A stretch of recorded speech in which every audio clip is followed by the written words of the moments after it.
Welcome to the Christian Woman Leadership Podcast, where we hope to inspire you to embrace your God-given gifts, skills, and passions in order to lead with confidence. We want you to remember that you are fearfully and wonderfully made in the image of God, and you are fully loved by Him. You have been designed on purpose by God with unique gifts and passions in order to love and lead those around you. I'm your host, Esther Littlefield, a pastor's wife, business owner, mom, and writer. And I'm Esther's co-host, Holly Kane. I'm a wife, mom, and business owner. I also write at hollykane.org, where I focus on my passion for women's ministry. Together, we chat about important issues that Christian women leaders face. In addition, we interview other women just like you who lead in various roles, from church to community to business. Through this podcast, we offer you encouragement, tools, and resources to help you on your leadership journey. We are so glad you're here with us. Hello, friend, and welcome to episode 143 of the Christian Woman Leadership Podcast. I'm your host, Esther Littlefield, and I am so thrilled to have you here today. Whether this is the first time you are listening or you've been here all along since the beginning, you are in for a treat today. In this conversation, Holly and I are chatting with best-selling author, personal development expert, and host of the Christy Wright Show. Yes, you guessed it, Christy Wright. Now, when we had the opportunity to have Christy on the show, Holly and I might have had a little bit of a fangirl moment. But you never know how people are going to be when you actually meet them, right? So let me tell you, Christy is just as fun, genuine, and encouraging and well-spoken in person, or at least via Zoom, as she appears online. And we had so much fun talking with her. We ended up talking a little bit longer than expected. And so that means we are going to actually split this conversation into two parts, because I didn't want to take anything out. And I really want you to be able to hear the whole conversation. And if I had put it all in one episode, it would have been kind of long. So today you will hear part one, and next week we will share part two. All right. So in this part of the conversation, you're going to hear about Christy's leadership journey and how mentors have impacted her growth as a leader. She also shares what you need to do if you're going to be mentored by someone. And if you've ever wondered how to develop your message as a leader, Christy is going to share her experience and wisdom and what is most important when it comes to developing a message. I know you will love getting that behind the scenes look at how she has done this. We also dive into her new book, Living True, 40 Days to Get Back to You. And we talk about how self-awareness and following Jesus are not mutually exclusive. Finally, we wrap up our conversation with Christy diving into talking about how our culture is currently one of extremes and whether we should learn from people with whom we disagree and how to respond to criticism or being canceled as a leader. Now, I know you're going to love this conversation, so let's dive into part one with Christy Wright. Well, welcome, Christy, to the podcast. We are super excited to have you with us today. And I have been following you for quite some time, listening to your podcast, following what you do online, and I love all that you do. But for anyone who might not be familiar with you and what you do, could you share a little bit about what your life and leadership looks like right now? Yeah. So thank you for having me. I'm so excited to do this. And I love getting to partner with people that are just trying to spread hope and help people, because really that's my heart. I have a background in helping women start businesses. So that was really where my first book came from. It's called Business Boutique. And I focused on helping women figure out what their God-given gifts are and then make money doing what they love, whether that's a side business, small business, home-based business. But in the last 4 to 5 years, to your point right now, what's going on right now, I felt God really calling me out of just business to help women kind of bridge the gap between faith and personal development. So to have a bigger faith and a better life. We're going to work like it all depends on us and pray like it all depends on God. And we're going to need both. And I don't think faith and personal development are mutually exclusive. I think you need the Bible and scripture as your foundation and God to guide you. And it's good to have goals and steps and plans to execute on what God is leading you to do. And so I really love helping women have the inspiration, but also the information, the tactical, and also the spiritual, and put those together to have that bigger faith and better life. Oh, you are speaking my love language right now. So I was wondering if you could just tell us when you realized you were a leader and how that kind of affected your leadership journey. It's interesting. There's a specific moment that I was called a leader. And I remember that has stuck with me because when you're young, what people say about you or to you, can be very, and when you're impressionable. I would say that when I look back on my life now, I had kind of some traumatizing events of my childhood that made me hard. So I'm an Enneagram 8, if you're into the Enneagram. And so, that's that fight or flight. We're fighters. You learned early on that you have to fight for yourself because you learned as a child that you couldn't trust people. So there's a wounding to that, if I'm being totally transparent. So I think I've always had a little bit of that fighter in me from sad sources, but ended up having good qualities come out of leadership and speaking up and standing my ground and some of those good sides of being an 8. But I remember this moment in college. I was a freshman at the University of Central Florida. I'm from Nashville, Tennessee. So I was 12 hours away from home. I was barely 18 years old. And I had been accepted into a leadership program. It was a leadership scholarship based on my accomplishments in high school. And it was one of our very first meetings. And they were asking us to solve a problem. It was like the whole class, and we're all leaders, right? We're all in this leadership program. They asked us to solve a problem in groups.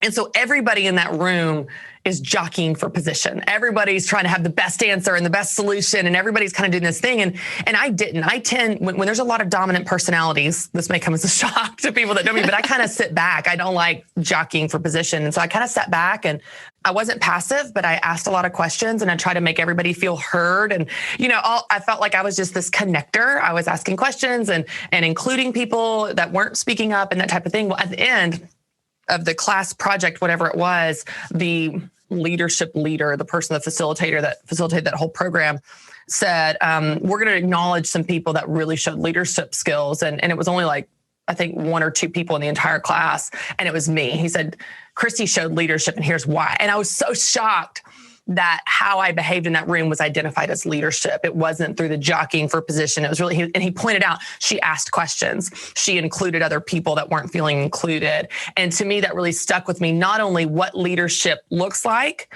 but that I was a leader. And that's really stuck with me, even today. Mm. I love that. And it's when you were saying that, the idea of asking questions just stood out to me in your story, because I was like, that is really, when I look at people in my life who have been leaders, they always start with questions before giving their advice, before telling people what to do. So that's so important. So, one of the things that we all have experienced in our leadership journey is mentors. There's usually people that we have found in our journey, especially where you mentioned that maybe your younger years, your childhood, you didn't necessarily have the strong influence that maybe you needed. Could you share a little bit about maybe 1 or 2 mentors that have impacted your leadership journey over the years?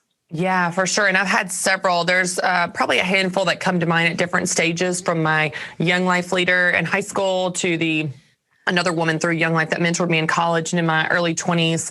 There's been several. I would say the thing that stands out to me most that they all had in common was I felt very safe with them. I felt very unjudged by them. I could ask them questions like a 15-year-old that was newly saved and say, why can't I drink on the weekends? What's wrong with that? Does the Bible say you can't drink? Where you can just ask these innocent questions and not feel judged, where I can ask as a college student, hey, can you help me understand what's the deal with all the denominations? Why do they all think they're right? And I just felt so safe to be me and to explore and be curious. There was no judgment. There was no, you have to stop drinking or throw out your short shorts to come to church. You don't have to get it together to be loved by me. And they were also very steady, very consistent, but they also spoke the truth to me. They didn't water it down or sugarcoat it. All of them in different ways were able to explain the truth in a way that was very easy to understand.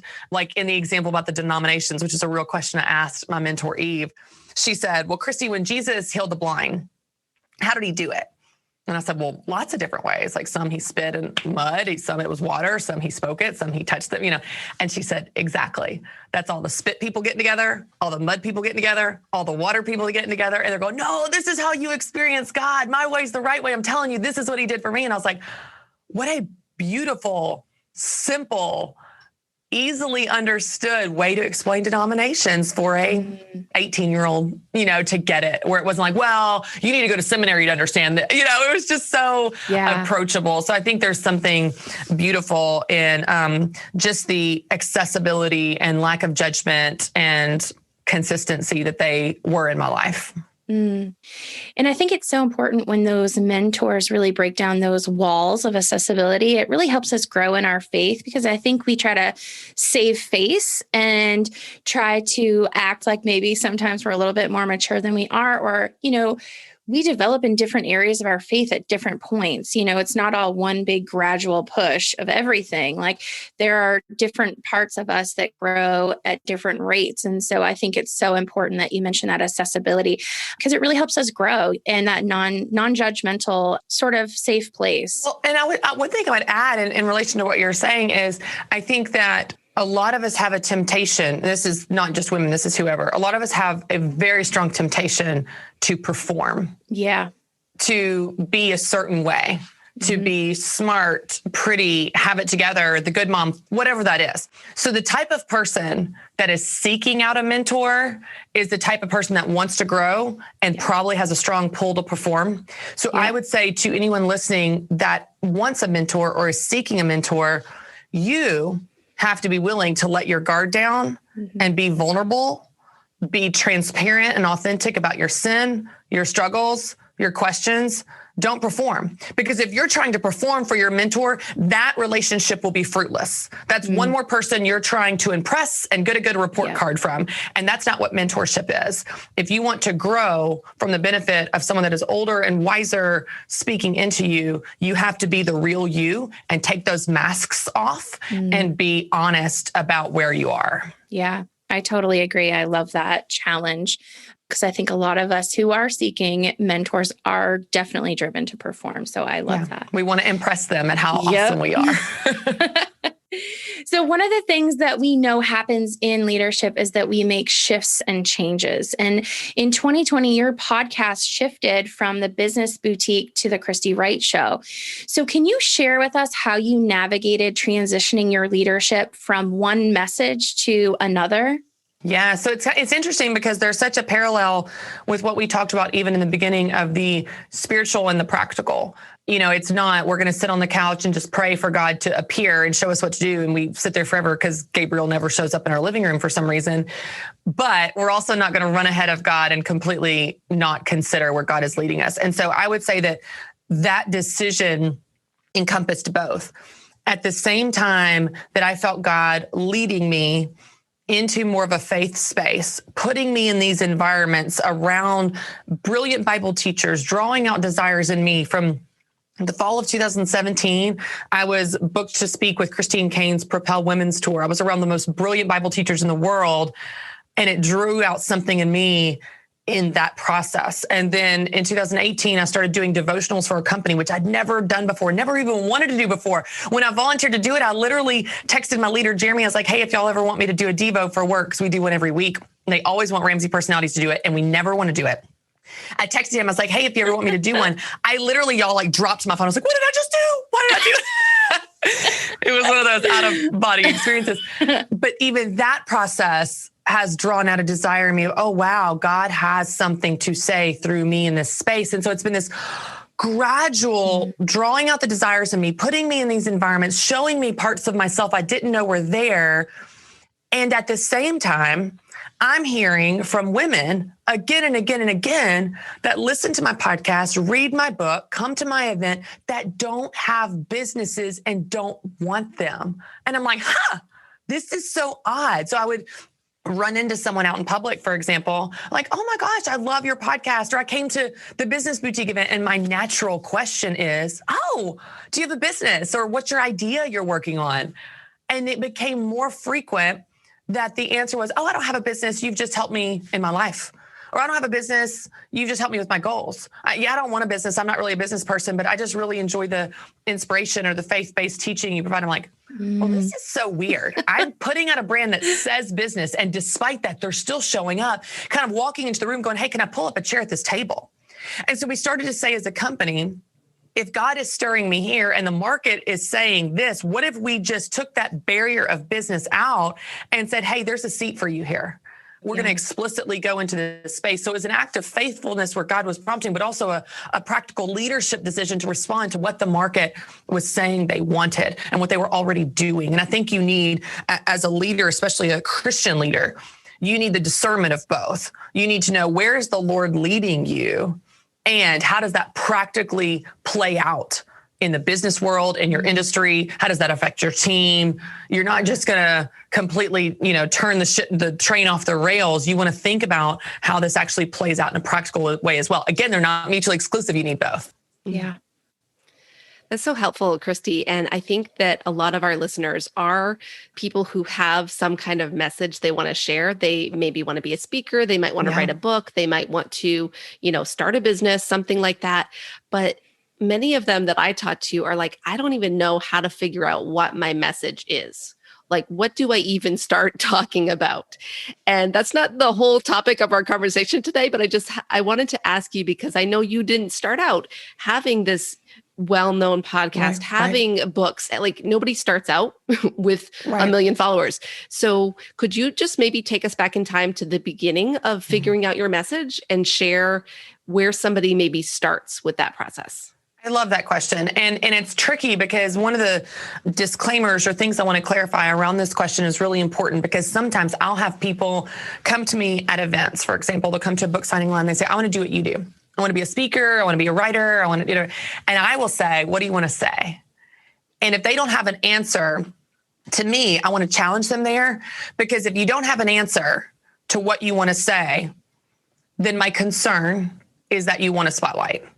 You want a stage, you want a microphone, you want likes, you want something that it's going to do for you, whatever that means to you, whether that's fame, success, money, likes, affirmation, whatever. So I'm always cautious there. And I challenge them. You need to start with what you want to say. So I'm glad you started there, because that's actually where I challenge people. You need to start with what you want to say.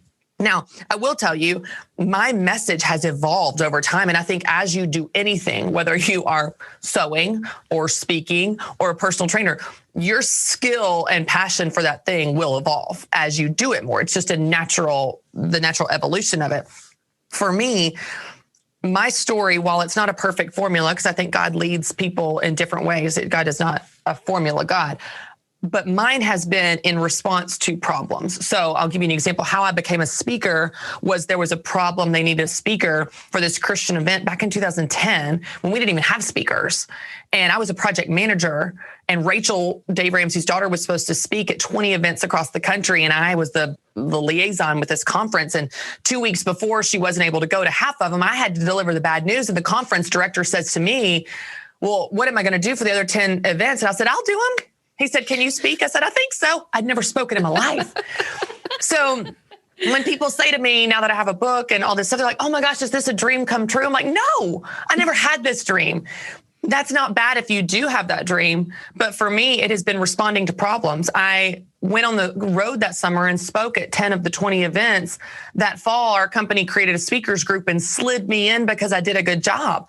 Well, then we have a speakers group of 5 men, 2 women. Every single person on the speakers group, and I had a full-time job, by the way, like I was doing project management for a company. I just spoke on the side in evenings and the weekend. Every other speaker had a message and a market. So this guy's message was this and his market was this. Rachel's was teens and money. And this guy was, the Spanish speaking Dave's message. And so they all had message except me. So I became this catch-all. So every speaking request that came into our company that didn't fall in one of those buckets came to me. I have spoken on every topic to every audience of every age in any possible environment you can imagine. I have spoken on corporate change to Fortune 500 companies. I have spoken on family legacy to a family reunion. I have spoken at Kentucky County Libraries on a Friday night. I have spoken on a variety. But here's what's cool. That became an incredible training ground for me as a speaker to learn how to write a talk, to learn how to meet a need, to learn how to solve a problem for that audience and add value, to learn how to adapt my message depending on if I'm speaking to men or women, millennials or baby boomers, to be able to adapt to meet them where they are. Through that process, one of the most common things I was asked about was life balance. and I wrote talks on life balance, and I developed a passion for life balance. And that message is something that has lived in me and come out of me in different environments. And now this September, I'm launching a book on life balance. And people are going to think, oh my gosh, like, is this an idea you had 6 months ago? I'm like, no, try 10 years ago. This has been in the works. And so I think your message will evolve as you experiment in different things to different people in different ways. You'll see, oh, wow, I'm so fired up about that.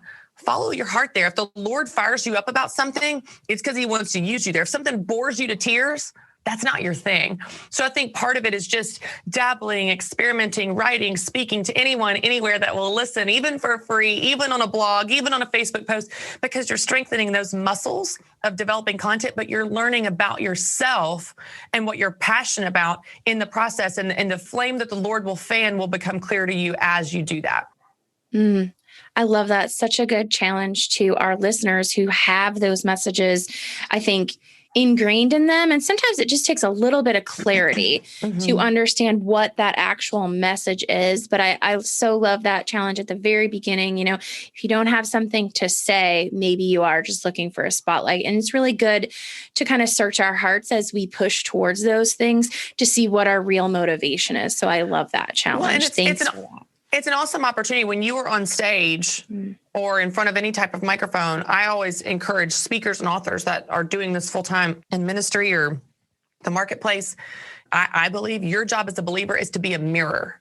You reflect that light back on the people. Look at you. Yeah. Look at what you're doing. Look how God is moving in your life. That's what you're talking about. You're not coming out there saying, look at me. Look how clever and cute I am. Right. You're saying, look at you. Look at what God is doing in your life. Look how good God is. You are pointing people to the Father and using your platform, your spotlight, your stage, your microphone to give glory to God and to point them to the only source of strength and life change that they need. You're not going to change their life. God's going to change their life. And you can help facilitate that and be a vessel for him as you point them to the correct source. But if we don't have our motivations right, we will miss the mark.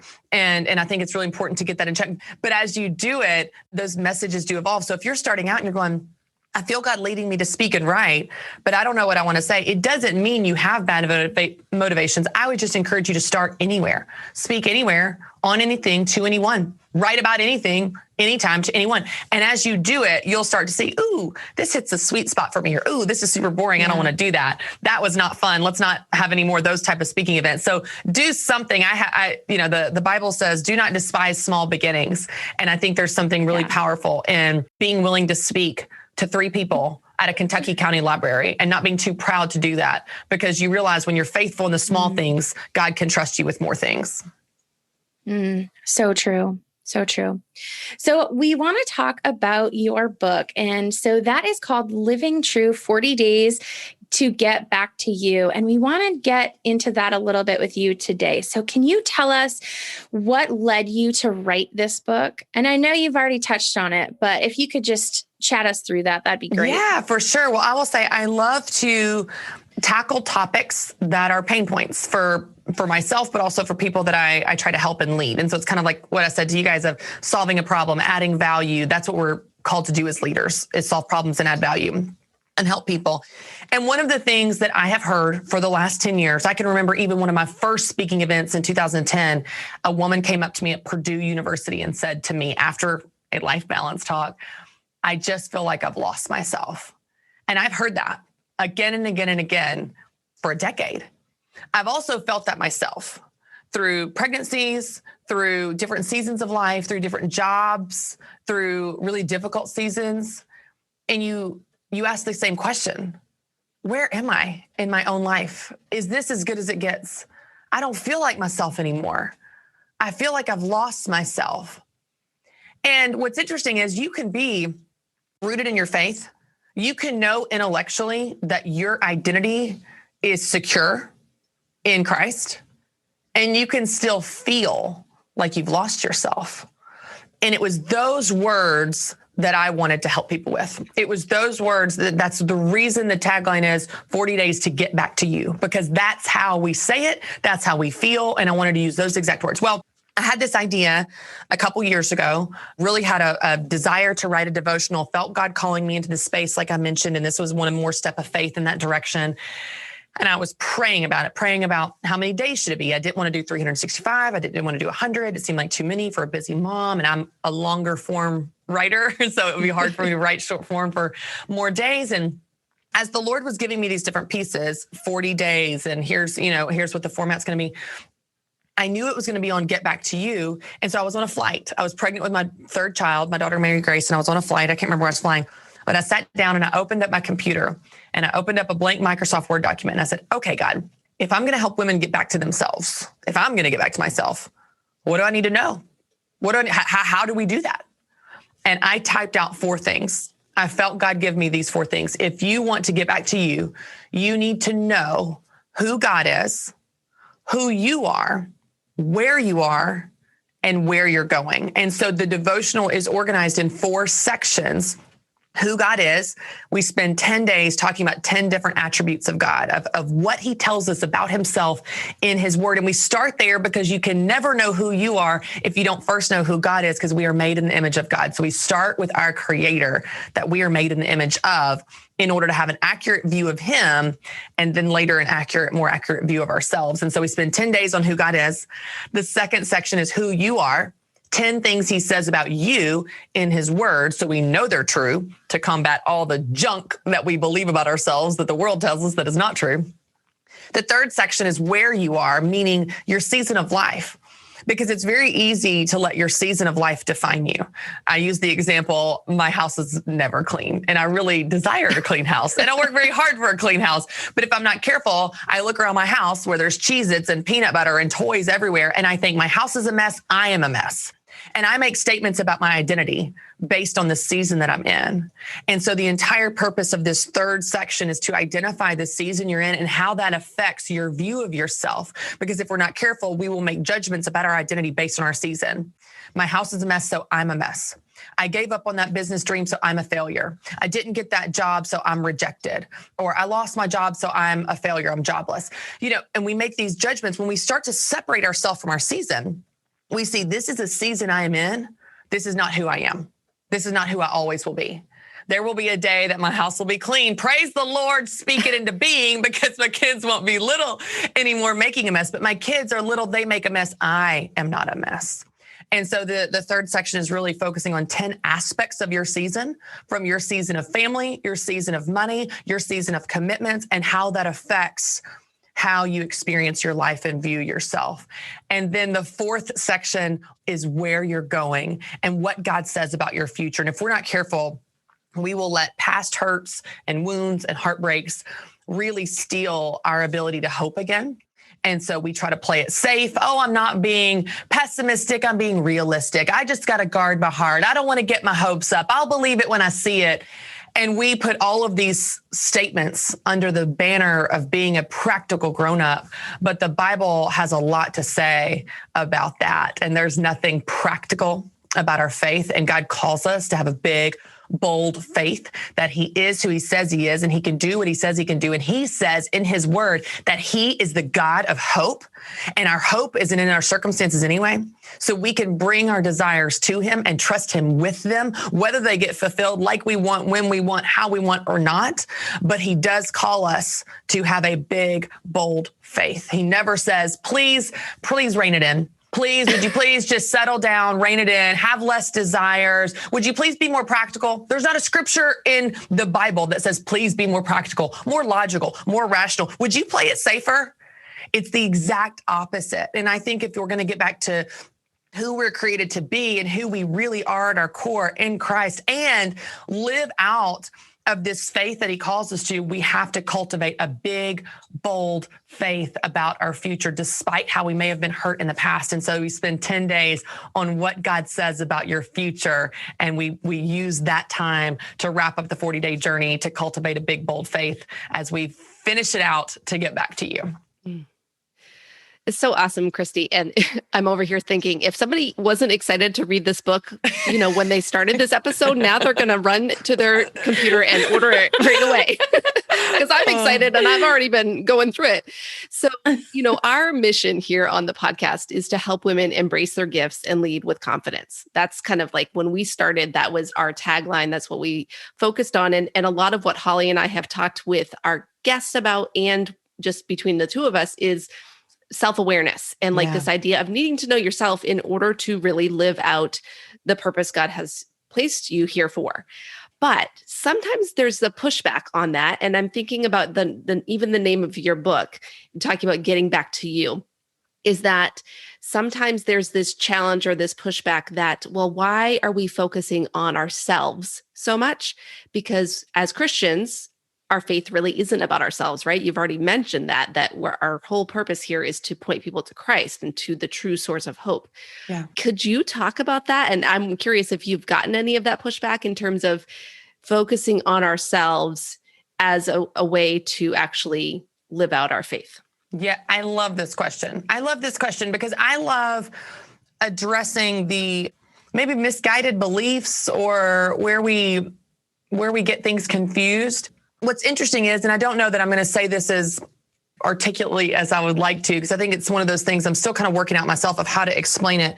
But I would say that for the majority of people, we live in extremes. And so our mind wants to put things in buckets. It's this or this. It's good or bad. It's evil or holy, because it takes a lot of mental energy to have the critical thinking in the middle and go, well, nothing is either completely good or completely bad, but this is a sinful person that did good work, or this is a good person that made a mistake. We can't, the critical thinking in the middle is difficult. So where I'm going with this is, I think that we want to go to these extremes of die to yourself. Die to yourself. The faith walk is putting everyone else first. And here's what that means. It means I'm going to live like a doormat. I'm going to react to everyone else's demands of me. And then we all know how that turns out. Can we just talk about how that turns out? You end up grumpy and rushed and running ragged. And let me tell you something. You're not showing Jesus to anybody when you're grumpy. You are not living out the gospel when you're hateful. And so when you make decisions in your life in the practical of running yourself ragged, putting everyone else first, pretending that being a doormat is holy. Oh, I'm just a grasshopper. We're little grasshoppers. That just like it said in the Old Testament, you think that's holy humility. You think that is being a Christ follower. And God never asked us to be a doormat. He never asked us to be walked on, to be grasshoppers. We are to be bold, brave, smart, wise, use our brains for discernment and critical thinking of what is right for us and what is not right for us. And so I think that when I say these extremes, I think what a lot of women I've seen do, especially in the Christian world, is because they so don't want to be selfish. I don't want to be selfish. I don't want to be egotistical. I don't want to be arrogant and narcissistic. I don't want anything to be about me. I can't think about me at all because the Bible says it's not about me. The pendulum has swung so far to the other side that they are living their lives as doormats, and they are hateful. They are unhappy. They are angry, resentful. And they have a lot of, I would say, sinful feelings they are harboring under the name of being holy. And that is not holy. And that is not being a Christ follower. And so I would say there is this middle. No, your life is not about you. Of course it's not about you.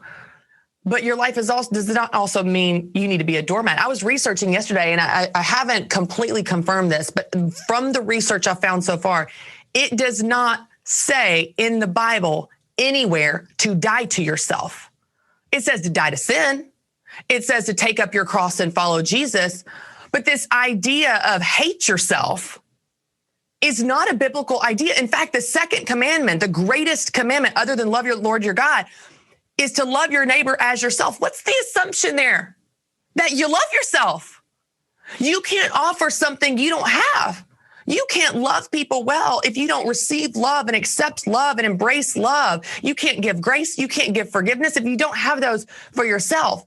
So it's a difference between a selfish motivation of this is for me because people are here to serve me, and a selfless motivation of I'm going to take care of myself, my mental health, my energy, my happiness, because out of the overflow of that, I am able to love, serve, give, show Jesus to the world, be a light in this world out of the overflow of my own health and happiness and joy that God has poured into me versus running on empty, being hateful and calling it holy. There is a big difference between selfishness and selfless love, where you are loving yourself, you are accepting love from God. And I think we get it wrong. The definition of selfishness is a lack of consideration for others. When I go to yoga, when I have a quiet time, when I take a break, I'm actually considering others when I do them. Like, I'm about to strangle everybody in this house. I'm going to need to go take a minute, go for a run. Because if you want me to be happy, I need to go take care of some things to be able to come home. And you know what? I go exercise, come home, and I'm happier. I'm a better mom. I'm more fun and loving and Christ-like in my household because I did what I need to do to take care of me. But I think if we could remember, it is not about us. But just because it's not about us does not mean we are supposed to hate ourselves. The second commandment is love your neighbor as yourself. Love your neighbor as the assumption that you are loving yourself and taking care of yourself as you should to be able to be a healthy human in this world. Preach. I wanted to scream preach so many times while you were saying that. I love the fact that you talked about that there is almost a mental energy to find that middle rather than the two extremes. Yeah. And I find so often that we think that we are morally correct when we go to those two extremes rather than finding the reasonableness that the Bible calls us to, which I feel like is that middle ground. Well, and it's not popular, right? Like, it's not popular, especially right now in our political climate, cultural climates, whatever. It's not popular to be level-headed, have some common sense, see both sides of things. That is not popular. If you want to make everyone mad, just go to the middle because you will make everyone mad. That's so true. That just you have made both sides angry. But what's interesting is if you look at the psychology of this, okay, so our brains are wired for survival. So our brains, even unconsciously, are constantly scanning your environment for threats. They're looking for information that's familiar to put it on a box, label it, and be like, okay, the way that Donald Miller in StoryBrand describes it is to conserve calories. Your brain is trying to think less because it wants to conserve calories for survival. Your brain is wired to survive and thrive. So this is a great survival mechanism. It benefited us in the caveman days whenever we're like, oh, there's a threat. There's a mountain lion, run. So it's not a bad thing that it's wired that way. But what's interesting is in our culture, when you look at it that way and you think, okay, you're scanning your environment, you see someone on social media. Let's say, for example, you follow someone on social media that you really like and respect. You followed them for years. It's an author you love. It's an influencer, a celebrity, whatever, fill in the blank. And they post something you don't like.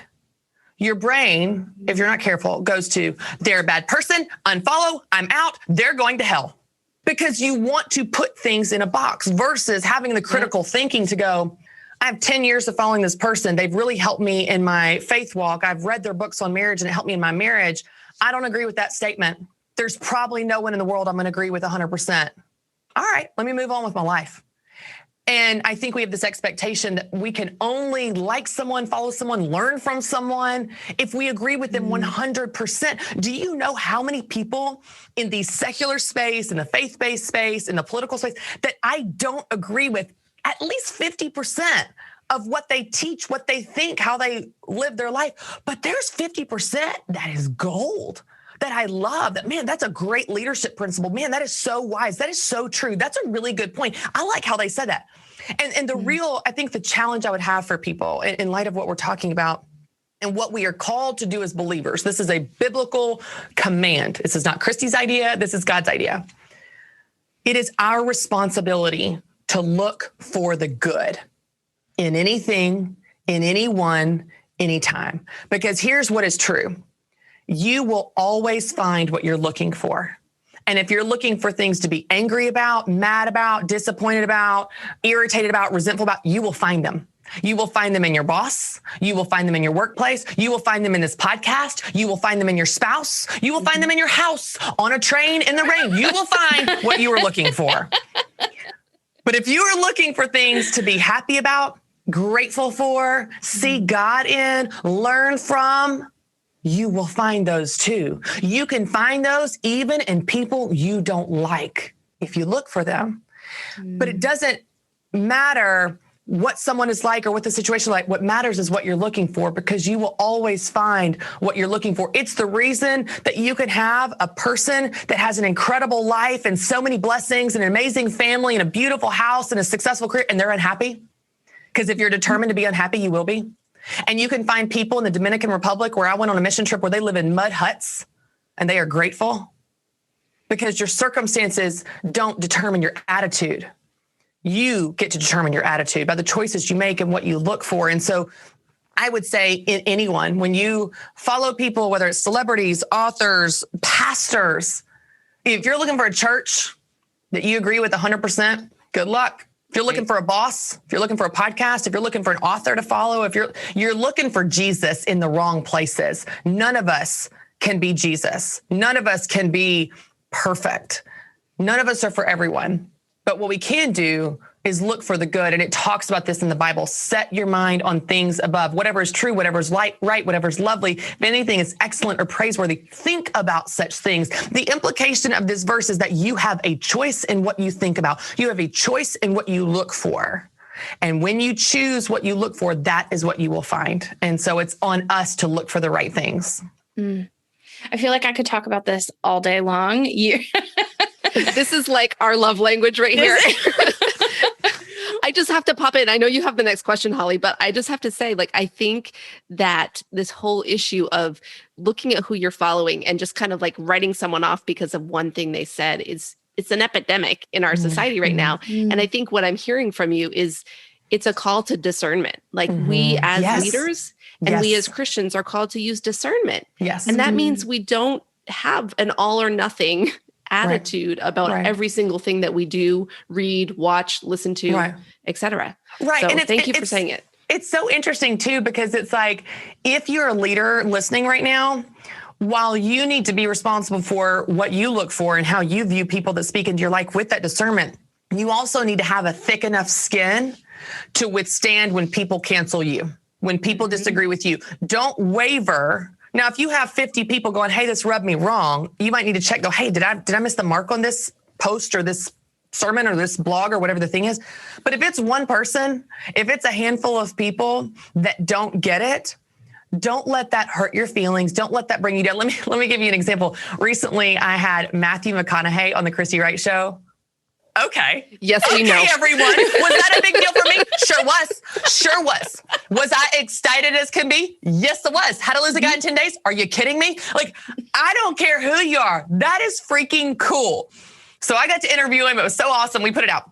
Now, because I have a heavy faith-based audience, I was ready for it, right?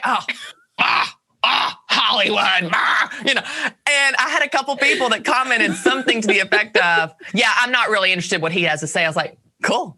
Don't let the door hit you on the way out. It's like, if he had really cool life advice. Now, am I saying, everyone, please live your lives according to Matthew McConaughey? He is Jesus to the world and he knows exactly what we should all do. Please do exactly what he's saying. That's not it. But can we learn from him and his life story and some really cool advice he had on confidence and how he built confidence and how he overcame challenges in his life? Heck yeah.